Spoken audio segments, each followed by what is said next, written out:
शुरुआत करते हैं दीपक टीनू तो फरार गैंगस्टर मामले दे विच नवा खुलासा होया है। सूत्रों मुताबिक सीआईए इंचार्ज दी सरकारी रिहाइश तो टीनू फरार होया है। टीनू नूं अपनी सरकारी रिहाइश से बर्खास्त सीआईए इंचार्ज लैके गया सी। सूत्रों के हवाले नाल वड्डी खबर है। सरकारी रिहाइश तो फरार होया है दीपक टीनू। टीनू नूं अपनी सरकारी रिहाइश से बर्खास्त सीआईए इंचार्ज प्रितपाल सिंह लैके गया सी। सरकारी रिहाइश तो पहला गेस्ट हाउस भी लैके गया सी। यह भी सूत्रों के हवाले नाल वड्डी खबर है। सूत्रों के हवाले नाल वड्डी खबर है। गेस्ट हाउस दे विच पहला गर्लफ्रेंड दे नाल मिलवाया सी ते उस तो बाद अपनी सरकारी रिहाइश च दीपक टीनू नूं प्रितपाल सिंह लैके गया सी। कई दिनों तो गैंगस्टर नूं बाहर लिआंदा जा रहा सी। प्रितपाल सिंह कई दिनों तो गैंगस्टर नूं बाहर लिया रहा सी। दिलचस्प गल यह भी है कि इस मामले च जो FIR दर्ज हुई है उस दे विच किसी भी जगह का जिक्र नहीं है। कित्थे लैके गया सी इस जगह का जिक्र ही नहीं है।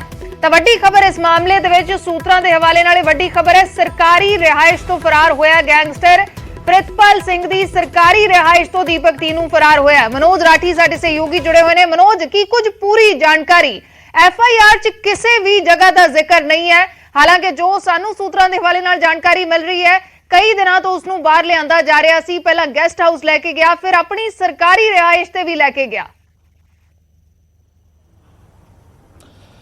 बिल्कुल अर्शदीप जिदा तुसी जिक्र कर रहे हो कि पुलिस सोर्सिस लगातार हुण इहदे विच वड्डे खुलासे करते नज़र आ रहे हैं कि आखिर ये पूरी गेम की है। ए कैटेगरी के गैंगस्टर नूं VIP ट्रीटमेंट क्यों दिता जा रहा सी। हुण जिहड़े सोर्सिस जानकारी दे रहे हैं कि पुछगिछ कई चीज़ां सामने आ रही है कि प्रीतपाल जिहड़ा हैगा जिहड़ा एक्यूज़ड है जिहड़ा CI इंचार्ज जिहड़ा डिसमिस होया आर्टिकल 311 के तहत उन्होंने डिसमिस किया गया। उन्हें हुण खुलासे किए हैं कि पहला गर्लफ्रेंड नूं मिलवाया गेस्ट हाउस से उस तो बाद अपनी जिहड़ी सरकारी रेसीडेंस है उत्थे दीपक टीनू नूं लैके गया। लेकिन FIR बड़ी हैरान कर देने वाली गल है कि FIR च कई चीज़ां लिखी हुई हैं लेकिन इहदा एक भी मैंशन नहीं किया गया कि आखिर उन्होंने लैके कित्थे गया सी। ये मैंशन किया गया FIR च कि असला बरामद करना सी इस करके उन्होंने प्रोडक्शन वारंट ये चौथी बारी प्रोडक्शन वारंट ते लैके आए सी। चौथी बारी दीपक टीनू नूं जेल तो प्रोडक्शन वारंट ते लैके आए सी।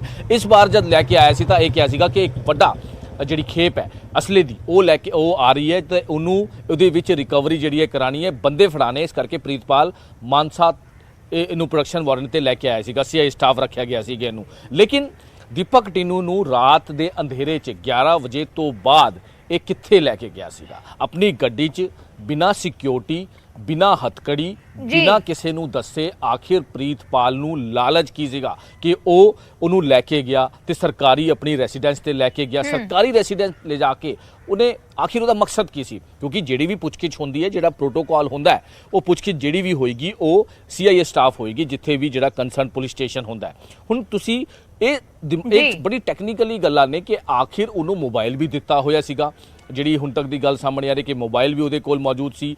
लेकिन हुण प्रीतपाल आखिर उन्होंने गेस्ट हाउस उस तो बाद सरकारी रेसीडेंस क्यों लैके गया। दीपक टीनू ए कैटेगरी का गैंगस्टर है सिद्धू मूसेवाले केस च इनवॉल्व है होर बड़े मामले इहदे ते दर्ज ने 35 तो भी वध उहदे ते मामले दर्ज ने कल्ले 17 मामले उहदे ते मर्डर ते दर्ज ने। इन्ना बड़ा गैंगस्टर आखिर उन्हें अपना कॉन्फिडेंस पहला बिल्ड किया यानी कि उन्होंने अपने उहदे च लिया जिहड़ा प्रीतपाल है और किस चीज़ का लालच दिता ये भी हुण खुलासे होणगे। अजकल चीज़ का बड़ा खुलासा जिहड़े सीनियर अफसर इन्वेस्टिगेशन कर रहे इंटैरोगेशन कर रहे ये होर भी बड़े खुलासे होणगे कि आखिर ये की लालच की सीगा प्रीतपाल नूं। लेकिन बड़ा हैरान कर देने वाला अर्शदीप ये चीज़ां सामने आ रही है कि ए कैटेगरी के गैंगस्टर नूं VIP ट्रीटमेंट क्यों दिता जा रहा सी। पहली गल दूजी गल VIP ट्रीटमेंट के नाल उनको पहला गेस्ट हाउस उस तो बाद सरकारी रेसीडेंस उस तो बाद उन्होंने बड़ा ही VIP ट्रीटमेंट दिता जा रहा सीगा। घर लैके क्यों गया सवाल नंबर 1।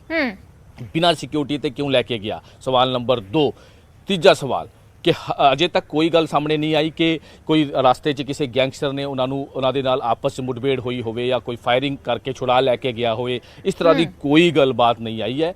सिर्फ उसकी कस्टडी तो फरार होया क्योंकि कई लापरवाही कह लो या फिर मिलीभुगत कह लो या फिर साजिश कह लो ये सारी चीज़ों वेखते हुए गलतियां जिहड़ियां लगातार सामने आ रही है कि आखिर प्रीतपाल नूं इस तरह का की लालच हो गया सीगा इस तरह की चीज़ हुई कि वह कल्ला ही उन्होंने लैके चल गया सीगा। उस तो इलावा हुण पुलिस ने जिहड़ी FIR की तुसीं गल कर रहे हो कि 120B दे विच लाई हुई है। 120B का मतलब की होंदा है अर्शदीप 120B का मतलब होंदा है ये FIR च भी मैंशन किया होया इहदे विच ये होंदा है कि प्रीतपाल दे नाल होर भी लोग इनवॉल्व हो सकते ने यानी कि किते ना किते पुलिस नूं लीड है पुलिस नूं क्ल्यू है ਕਿ ਪ੍ਰੀਤਪਾਲ ਕੱਲਾ ਨਹੀਂ ਹੈ, ਉਹਦੇ ਨਾਲ ਹੋਰ ਵੀ ਲੋਕ ਹੋ ਸਕਦੇ ਨੇ, ਕਿਉਂਕਿ ਹਜੇ ਜਿਹੜੀ ਫਸਟ ਇਨਫੋਰਮੇਸ਼ਨ ਜਿਹੜੀ ਰਿਪੋਰਟ ਕੱਟੀ ਗਈ ਹੈ, FIR ਕੱਟੀ ਗਈ ਹੈ, ਉਹਦੇ ਵਿੱਚ ਦੋ ਲੋਕਾਂ ਦਾ ਨਾਂ ਹੈਗਾ, ਦੀਪਕ ਟਿੰਨੂ ਤੇ ਪ੍ਰੀਤਪਾਲ।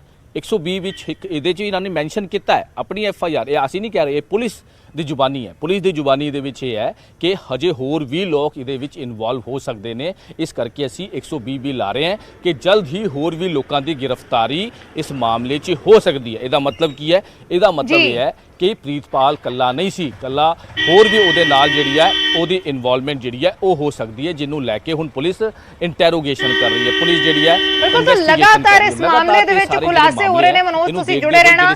ਸੂਤਰਾਂ ਦੇ ਹਵਾਲੇ ਨਾਲ ਇਹ ਵੱਡੀ ਖਬਰ ਹੈ, ਇਸ ਮਾਮਲੇ ਦੇ ਵਿੱਚ ਸਰਕਾਰੀ ਰਿਹਾਇਸ਼ ਤੇ ਪ੍ਰਿਤਪਾਲ ਸਿੰਘ ਲੈ ਕੇ ਗਿਆ ਸੀ ਦੀਪਕ ਟਿੰਨੂ ਨੂੰ, ਤੇ ਉਸਦੀ ਸਰਕਾਰੀ ਰਿਹਾਇਸ਼ ਤੋਂ ਦੀਪਕ ਟਿੰਨੂ ਫਰਾਰ ਹੋਇਆ ਹੈ। ਪਹਿਲਾਂ ਗੈਸਟ ਹਾਊਸ ਲੈ ਕੇ ਗਿਆ, ਗਰਲਫ੍ਰੈਂਡ ਨੂੰ ਮਿਲਵਾਇਆ ਤੇ ਉਸ ਤੋਂ ਬਾਅਦ ਆਪਣੀ ਸਰਕਾਰੀ ਰਿਹਾਇਸ਼ ਤੇ ਲੈ ਕੇ ਗਿਆ। ਸੂਤਰਾਂ ਦੇ ਹਵਾਲੇ ਨਾਲ ਇਹ ਵੱਡੀ ਖਬਰ ਹੈ, ਇਸ ਮਾਮਲੇ ਦੇ ਵਿੱਚ ਕਈ ਦਿਨਾਂ ਤੋਂ ਗੈਂਗਸਟਰ ਨੂੰ ਪ੍ਰਿਤਪਾਲ ਸਿੰਘ ਬਾਹਰ ਲੈ ਕੇ ਜਾ ਰਿਹਾ ਸੀ ਤੇ ਉਸ ਤੋਂ ਬਾਅਦ ਆਪਣੀ ਸਰਕਾਰੀ ਰਿਹਾਇਸ਼ ਤੇ ਵੀ ਲੈ ਕੇ ਗਿਆ, ਜਿੱਥੋਂ ਇਹ ਗੈਂਗਸਟਰ ਫਰਾਰ ਹੋਇਆ ਹੈ। ਇੱਕ ਹੋਰ ਵੱਡਾ ਖੁਲਾਸਾ ਇਸ ਮਾਮਲੇ ਦੇ ਵਿੱਚ, ਬਰਖਾਸਤ CIA ਇੰਚਾਰਜ ਪ੍ਰਿਤਪਾਲ ਕੋਲ ਗੈਂਗਸਟਰ ਦੀ ਗਰਲਫ੍ਰੈਂਡ ਦਾ ਨੰਬਰ ਸੀ। ਵੱਡਾ ਖੁਲਾਸਾ ਇਸ ਮਾਮਲੇ ਦੇ ਵਿੱਚ, ਗੈਂਗਸਟਰ ਦੀ ਗਰਲਫ੍ਰੈਂਡ ਦਾ ਨੰਬਰ ਪ੍ਰਿਤਪਾਲ ਸਿੰਘ ਕੋਲ ਸੀ। ਸੂਤਰਾਂ ਦੇ ਹਵਾਲੇ ਨਾਲ ਵੱਡੀ ਖਬਰ ਹੈ, 2 ਮੋਬਾਈਲ ਫੋਨ ਪ੍ਰਿਤਪਾਲ ਸਿੰਘ ਤੋਂ ਮਿਲੇ ਨੇ, ਇਹਨਾਂ ਚੋਂ ਇੱਕ ਦੇ ਵਿੱਚ ਗੈਂਗਸਟਰ ਦੀ ਗਰਲਫ੍ਰੈਂਡ ਦਾ ਨੰਬਰ ਸੀ। ਵੱਡਾ ਖੁਲਾਸਾ ਇਸ ਮਾਮਲੇ ਦੇ ਵਿੱਚ, ਮੋਬਾਈਲ ਦਾ ਪੂਰਾ ਡੇਟਾ ਚੈੱਕ ਕੀਤਾ ਜਾ ਰਿਹਾ ਹੈ। ਕਿਸੇ ਕਿਸਮ ਦਾ ਲਾਲਚ ਸੀ, ਮਿਲੀ ਭੁਗਤ ਸੀ, ਇਹ ਸਭ ਚੀਜ਼ਾਂ ਦਾ ਸ਼ੱਕ ਜਤਾਇਆ ਜਾ ਰਿਹਾ ਤੇ ਇਸ ਨੂੰ ਲੈ ਕੇ ਲਗਾਤਾਰ ਖੁਲਾਸੇ ਹੋ ਰਹੇ ਨੇ। ਮਨੋਜ, ਬਹੁਤ ਵੱਡੀ ਅਸੀਂ ਕਹੀਏ ਕਿ ਖਬਰ ਹੈ ਇਸ ਮਾਮਲੇ 'ਚ। ਗਰਲਫ੍ਰੈਂਡ ਨੂੰ ਮਿਲਵਾਇਆ, ਆਪਣੀ ਸਰਕਾਰੀ ਰਿਹਾਇਸ਼ ਤੇ ਲੈ ਕੇ ਗਿਆ ਤੇ ਗਰਲਫ੍ਰੈਂਡ ਦਾ ਨੰਬਰ ਵੀ ਪ੍ਰਿਤਪਾਲ ਦੇ ਮੋਬਾਈਲ 'ਚੋਂ ਮਿਲਿਆ ਹੈ। ਬਿਲਕੁਲ ਅਸ਼ਦੀਪ, ਇਹਦੇ ਵਿੱਚ ਦੋ ਚੀਜ਼ਾਂ ਨੇ। ਪਹਿਲੀ ਗੱਲ ਤਾਂ ਇਹ ਹੈ, ਜਿਹੜੇ ਆਪਾਂ ਪਹਿਲਾਂ ਜ਼ਿਕਰ ਕਰ ਰਹੇ ਸੀਗੇ ਕਿ ਉਹਨੂੰ ਕੱਲਾ ਲੈ ਕੇ ਗਿਆ, ਬਿਨਾਂ ਹੱਥਕੜੀ ਤੋਂ ਲੈ ਕੇ ਗਿਆ, ਆਪਣੀ ਬਰੀਜ਼ਾ ਗੱਡੀ 'ਚ ਕੱਲਾ ਉਹਨੂੰ ਘੁਮਾਉਂਦਾ ਰਿਹਾ। ਇਹ ਕੈਟੇਗਰੀ ਦਾ ਗੈਂਗਸਟਰ ਹੈ, ਇੰਨਾ ਵੱਡਾ ਗੈਂਗਸਟਰ ਹੈ। ਇਹ ਬਹੁਤ ਛੋਟੀ ਮੋਟੀ ਗੱਲ ਨਹੀਂ, ਇਹ ਬਹੁਤ ਵੱਡੀ ਗੱਲ ਹੈ ਤੇ ਇਹਦੇ ਵਿੱਚ ਹੋਰ ਵੀ ਅੱਗੇ ਚੀਜ਼ਾਂ ਬਹੁਤ ਸਾਰੀ ਨਿਕਲਣਗੀਆਂ। ਦੂਜੀ ਜਿਹੜੀ ਤੁਸੀਂ ਮੋਬਾਈਲ ਦੀ ਗੱਲ ਕਰ ਰਹੇ ਹੋ, 2 ਮੋਬਾਈਲ ਇਹਦੇ ਕੋਲੋਂ ਰਿਕਵਰ ਹੋਏ ਹਨ, ਜਿਹੜੇ ਪੁਲਿਸ ਸੋਰਸਿਸ ਨੂੰ ਜਾਣਕਾਰੀ ਦੇ ਰਹੇ। ਪ੍ਰੀਤਪਾਲ ਦੇ ਮੋਬਾਈਲ, ਇੱਕ ਮੋਬਾਈਲ ਤੋਂ ਦੀਪਕ ਟਿੰਨੂ ਦੀ ਗਰਲਫ੍ਰੈਂਡ ਦਾ ਨੰਬਰ ਰਿਕਵਰ ਹੋਇਆ। ਹੁਣ ਸਵਾਲ ਕਈ ਉੱਠਦੇ ਨੇ ਕਿ ਆਖਿਰ ਪ੍ਰੀਤਪਾਲ ਬੜਾ ਪਰਸਨਲੀ ਸੀਗਾ ਦੀਪਕ ਟਿੰਨੂ ਦੇ ਨਾਲ, ਇੰਨਾ ਪਰਸਨਲੀ ਸੀਗਾ ਕਿ ਉਹਦੀ ਗਰਲਫ੍ਰੈਂਡ ਜਾਂ ਉਹਦੇ ਜਿਹੜੇ ਵੀ ਜਾਣਕਾਰ ਨੇ ਉਹਨਾਂ ਦੇ ਨੰਬਰ ਉਹਦੇ ਕੋਲ ਮੌਜੂਦ ਸੀ। ਤੀਜੀ ਗੱਲ, ਇਹਦੇ ਵਿੱਚ ਜਿਹੜੀ ਵੀ ਕਾਲਿੰਗ ਹੋਈ ਹੈ ਉਹ WhatsApp ਕਾਲਿੰਗ ਹੋਈ ਹੈ, WhatsApp ਕਾਲਿੰਗ ਦੇ ਨਾਲ ਹੀ ਗੱਲਬਾਤ ਹੋਈ ਹੈ। ਇਸ ਕਰਕੇ ਜਿਹੜੇ ਵੀ ਇਹ ਰਿਕਵਰ ਹੋਏ ਹੈ ਮੋਬਾਈਲ, ਉਹਨਾਂ ਨੂੰ ਫੋਰੈਂਸਿਕ ਟੀਮ ਨੇ ਆਪਣੇ ਕਬਜ਼ੇ 'ਚ ਲੈ ਕੇ ਇਹਦੀ ਇਨਵੈਸਟੀਗੇਸ਼ਨ ਸ਼ੁਰੂ ਕਰ ਦਿੱਤੀ ਗਈ ਹੈ, ਕਿਉਂਕਿ ਪੁਲਿਸ ਨੂੰ ਇਹ ਸ਼ੱਕ ਹੈ ਕਿ ਆਖਿਰ ਜੇਕਰ ਦੀਪਕ ਟਿੰਨੂ ਦੀ ਗਰਲਫ੍ਰੈਂਡ ਦਾ ਨੰਬਰ ਇਹਦੇ ਮੋਬਾਈਲ 'ਚ ਹੈਗਾ ਤੇ ਹੋਰ ਕਿਹਦੇ ਨਾਲ ਗੱਲ ਕਰਦਾ ਸੀਗਾ ਪ੍ਰੀਤਪਾਲ, ਜਾਂ ਕਿਸ ਤਰ੍ਹਾਂ ਦੀ ਆਪਸੀ ਮਿਲੀ ਭੁਗਤ ਰਹੀ ਹੈ ਇਸ ਵੱਡੇ ਗੈਂਗਸਟਰ ਲੈਵਲ ਦੇ ਜਿਹੜਾ ਦੀਪਕ ਟਿੰਨੂ ਹੈ। ਦੀਪਕ ਟਿੰਨੂ ਛੋਟਾ ਮੋਟਾ ਗੈਂਗਸਟਰ ਨਹੀਂ ਹੈ। ਸਿੱਧੂ ਮੂਸੇਵਾਲੇ ਦੇ ਮਰਡਰ ਦੇ ਨਾਲ ਬਹੁਤ ਸਾਰੇ ਇਸ ਤਰ੍ਹਾਂ ਦੇ ਮਾਮਲੇ ਨੇ, ਬਹੁਤ ਸਾਰੇ ਇਸ ਤਰ੍ਹਾਂ ਦੇ ਮਾਮਲੇ ਇਹਦੇ ਤੇ ਦਰਜ ਨੇ, ਚਾਹੇ ਉਹ ਰੰਗਦਾਰੀ ਦਾ ਹੋਵੇ, ਪੰਜਾਬ 'ਚ ਟੈਰਰਿਸਟ ਕਨੈਕਸ਼ਨ ਹੋਵੇ, ਪੰਜਾਬ 'ਚ ਲਗਾਤਾਰ ਟੈਰਰਿਸਟ ਕਨੈਕਸ਼ਨ ਆ ਰਿਹਾ ਗੈਂਗਸਟਰਾਂ ਦਾ। ਇਹ ਬਹੁਤ ਛੋਟੀ ਗੱਲ ਨਹੀਂ ਹੈ, ਇਹ ਬਹੁਤ ਵੱਡੀ ਗੱਲ ਹੈ ਕਿ ਇੱਕ ਇੰਸਪੈਕਟਰ ਲੈਵਲ ਦਾ ਪਰਸਨ, ਇੱਕ CIA ਇੰਚਾਰਜ, ਇੱਕ ਪੁਲਿਸ ਡਿਪਾਰਟਮੈਂਟ ਦਾ, ਕਿਉਂਕਿ ਪੁਲਿਸ ਡਿਪਾਰਟਮੈਂਟ 'ਚ ਕਈ ਚੀਜ਼ਾਂ ਹੁੰਦੀਆਂ, ਕਈ ਇੰਟਰਨਲੀ ਜਿਹੜੀ ਇਨਫੋਰਮੇਸ਼ਨ ਹੁੰਦੀ ਹੈ, ਕਈ ਇੰਟਰਨਲੀ ਇਨਵੈਸਟੀਗੇਸ਼ਨ ਦਾ ਮੈਟਰ ਹੁੰਦੀ ਹੈ। ਜੇਕਰ ਇਹ ਸਾਰੀ ਚੀਜ਼ਾਂ ਕਿਉਂ ਹੋ ਰਹੀ ਸੀ, ਕੋਈ ਲੀਕ ਤਾਂ ਨਹੀਂ ਹੋ ਰਹੀ ਸੀ ਪੁਲਿਸ ਦੀ ਚੀਜ਼, ਕੋਈ ਹੋਰ ਤਾਂ ਨਹੀਂ ਲੀਕੇਜ ਹੋ ਰਹੀ ਸੀ, ਕੋਈ ਹੋਰ ਪੁਲਿਸ ਦੀ ਜਿਹੜੀ ਸੀਕ੍ਰੇਟ ਇਨਫੋਰਮੇਸ਼ਨ ਹੁੰਦੀ ਹੈ ਉਹ ਤਾਂ ਨਹੀਂ। ਇੱਕ ਪੁਆਇੰਟ ਅਸ਼ਦੀਪ, ਇਹ ਸਾਰਾ ਇਨਵੈਸਟੀਗੇਟ ਕੀਤਾ ਜਾ ਰਿਹਾ ਹੈ, ਕਿਉਂਕਿ ਸਿੱਧੂ ਮੂਸੇਵਾਲਾ ਮਰਡਰ ਤੋਂ ਬਾਅਦ ਜਿਹੜੀ ਵੀ ਜ਼ਿਆਦਾਤਰ ਗ੍ਰਿਫਤਾਰੀਆਂ ਹੋਈਆਂ ਦਿੱਲੀ ਦੇ ਸਪੈਸ਼ਲ ਸੈੱਲ ਨੇ ਕੀਤੀ ਹੈ।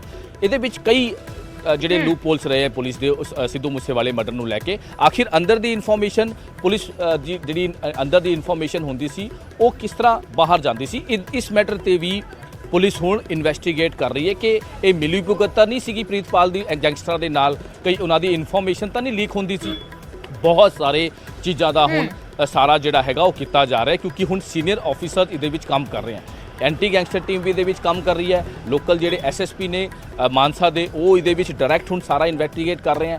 ਹੋਰ ਜਿਹੜੇ ਆਪਰੇਸ਼ਨ ਸੈੱਲ ਨੇ, CID ਵਿੰਗ ਹੈ, ਉਹ ਲਗਾਤਾਰ ਕੰਮ ਕਰ ਰਹੇ ਹਨ, ਲੇਕਿਨ ਹਜੇ ਤੱਕ ਦੀਪਕ ਟਿੰਨੂ ਕਿੱਥੇ ਹੈ ਇਹ ਕਿਸੇ ਨੂੰ ਨਹੀਂ ਪਤਾ। ਅਸ਼ਦੀਪ ਜੀ ਬਿਲਕੁਲ, ਅਜੇ ਤੱਕ ਦੀਪਕ ਟਿੰਨੂ ਦੇ ਮਾਮਲੇ 'ਚ ਪੁਲਿਸ ਦੇ ਹੱਥ ਖਾਲੀ ਨੇ, ਫਰਾਰ ਹੋ ਚੁੱਕਿਆ ਤੇ ਹੁਣ ਪ੍ਰਿਤਪਾਲ ਸਿੰਘ ਦੀ ਕੀ ਮਿਲੀ ਭੁਗਤ ਸੀ ਕਿ ਉਸ ਨੂੰ ਲਾਲਚ ਦਿੱਤਾ ਗਿਆ, ਇਹ ਸਾਰੇ ਵੱਡੇ ਸਵਾਲ ਇਸ ਮਾਮਲੇ ਦੇ ਵਿੱਚ ਨੇ। ਸ਼ੁਕਰੀਆ ਮਨੋਜ ਪੂਰੀ ਜਾਣਕਾਰੀ ਦੇ ਲਈ। ਪ੍ਰਿਤਪਾਲ ਸਿੰਘ ਦਾ ਪੁਲਿਸ ਦੇ ਕੋਲ ਇਸ ਵੇਲੇ ਰਿਮਾਂਡ ਹੈ, ਪੁੱਛਗਿੱਛ ਹੋ ਰਹੀ ਹੈ ਪ੍ਰਿਤਪਾਲ ਸਿੰਘ ਤੋਂ ਤੇ ਲਗਾਤਾਰ ਇਸ ਮਾਮਲੇ 'ਚ ਖੁਲਾਸੇ ਹੋ ਰਹੇ ਨੇ। ਪ੍ਰਿਤਪਾਲ ਦੇ ਕੋਲੋਂ 2 ਮੋਬਾਈਲ ਬਰਾਮਦ ਹੋਏ ਨੇ, ਸੂਤਰਾਂ ਦੇ ਹਵਾਲੇ ਨਾਲ ਵੱਡੀ ਜਾਣਕਾਰੀ ਹੈ। ਇੱਕ ਮੋਬਾਈਲ ਦੇ ਵਿੱਚ ਗੈਂਗਸਟਰ ਦੀਪਕ ਟਿੰਨੂ ਦੀ ਗਰਲਫ੍ਰੈਂਡ ਦਾ ਨੰਬਰ ਸੀ, ਇਹ ਵੀ ਜਾਣਕਾਰੀ ਇਸ ਮਾਮਲੇ 'ਚ ਸਾਹਮਣੇ ਆ ਰਹੀ ਹੈ ਸੂਤਰਾਂ ਦੇ ਹਵਾਲੇ ਨਾਲ। ਕਿ ਪਹਿਲਾਂ ਗੈਸਟ ਹਾਊਸ ਲੈ ਕੇ ਗਿਆ ਗਰਲਫ੍ਰੈਂਡ ਨੂੰ ਮਿਲਵਾਉਣ ਦੇ ਲਈ, ਉਸ ਤੋਂ ਬਾਅਦ ਆਪਣੀ ਸਰਕਾਰੀ ਰਿਹਾਇਸ਼ ਤੇ ਲੈ ਕੇ ਗਿਆ। ਕਈ ਦਿਨਾਂ ਤੋਂ ਇਹ ਸਿਲਸਿਲਾ ਚੱਲ ਰਿਹਾ ਸੀ। ਕਈ ਦਿਨਾਂ ਤੋਂ ਦੀਪਕ ਟੀਨੂ ਨੂੰ ਬਾਹਰ ਲਿਆਂਦਾ ਜਾ ਰਿਹਾ ਸੀ। ਬਿਨਾਂ ਹੱਥਕੜੀ ਦੇ ਦੀਪਕ ਟੀਨੂ ਨੂੰ ਲਿਜਾਇਆ ਗਿਆ, ਆਪਣੀ ਸਰਕਾਰੀ ਰਿਹਾਇਸ਼ ਤੇ ਲਿਜਾਇਆ ਗਿਆ। ਬਹੁਤ ਵੱਡੇ ਸਵਾਲ ਇਸ ਮਾਮਲੇ 'ਚ ਖੜੇ ਹੁੰਦੇ ਨੇ। ਮਿਲੀ ਭੁਗਤ ਹੈ, ਲਾਪਰਵਾਹੀ ਹੈ, ਲਾਲਚ ਦਿੱਤਾ ਗਿਆ, ਇਹ ਸਾਰੇ ਸਵਾਲ ਨੇ ਜਿਨ੍ਹਾਂ ਦੇ ਜਵਾਬ ਅਜੇ ਮਿਲਣੇ ਬਾਕੀ ਨੇ।